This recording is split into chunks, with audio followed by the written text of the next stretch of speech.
Okay, Jude Bellingham's late equalised. Salvaged a 2-2 draw for England against Belgium last night. It means Gareth Southgate's side avoid back-to-back defeats at Wembley after losing 1-0 to Brazil on Saturday. Andy, bizarrely, we're talking about England's defence again here. Yep. Is that one of these situations where Harry Maguire had a good game last night and not well, play? Yeah, that's right. Players do that. Isn't that amazing, that? That does happen, mate. It does. It certainly does. Look, it's a bit harsh on Lewis Dunk, isn't it?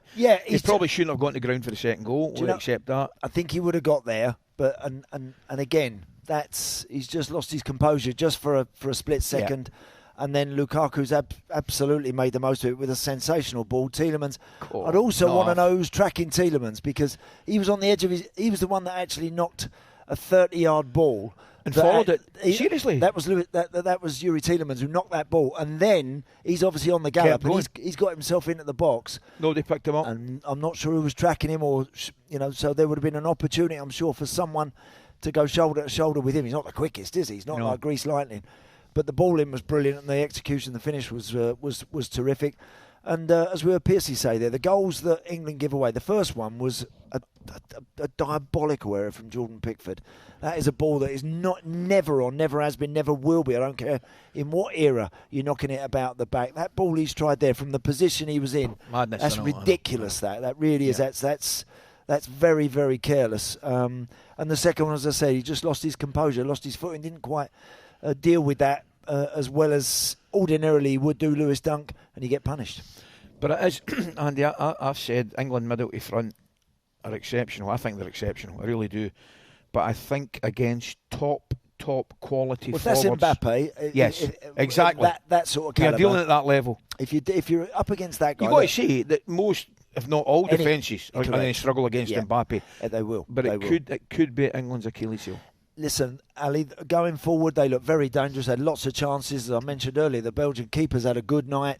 On another day, they could have easily scored 4 goals. Yeah. But they've ended up with a draw, salvaged a draw. Bellingham again, great presence, great. He's got so much belief in himself. That boy. He's not the best number 10 we've ever seen. He's never going to be a Zidane in terms of the way he manoeuvres the ball, etc. But he's just so powerful, such presence and belief as a player, that he's always going to have an effect in a game. Incredible. At any time. Brilliant. I just think he's absolutely incredible. And what he's achieving there in Spain, and obviously England's left unbelievable. back's a bit of a problem for England. Ben Chilwell, I thought he better last night. Better, did okay. I thought he had an average game, poor game. I'm going to be honest with you, in the weekend, but he's better.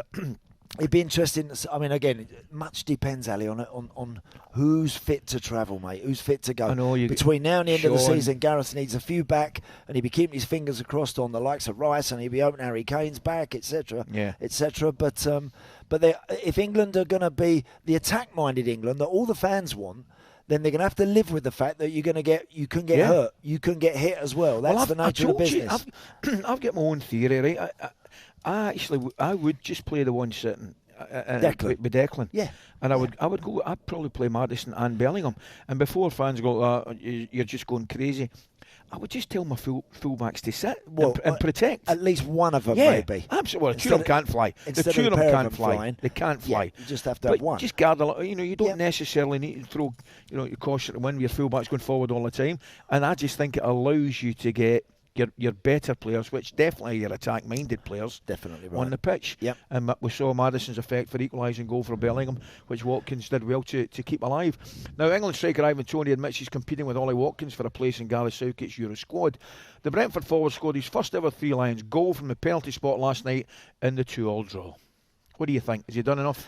Yeah, I think just coming on to Ollie Watkins to start with, I think he's elevated his game, Ali, to a level I wasn't quite sure he could get to. Agreed. This season. I think he's been outstanding. Really, really good. And so here's a question for you. Right? I'm sorry to interrupt. Here's a question for you.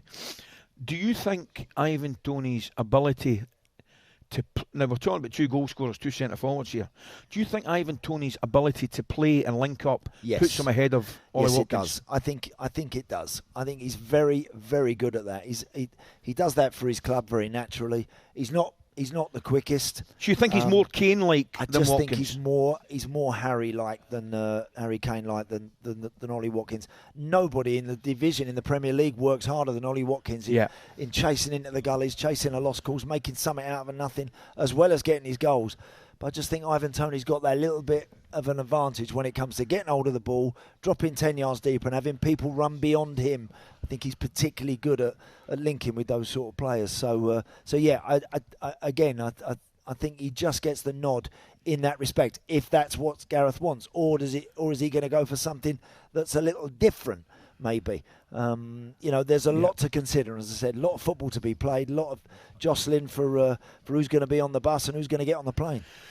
Yep, well, football fans out there want to hear from you. England fans, Scotland fans, and indeed Welsh fans after last night. Big disappointment. Please give us a call on 03717 223344. You know the number, you know the drill. talkSPORT Breakfast, waking you up Monday to Friday morning from 6 a.m. on AM, on DAB, via the talkSPORT app and on your smart speaker. talkSPORT.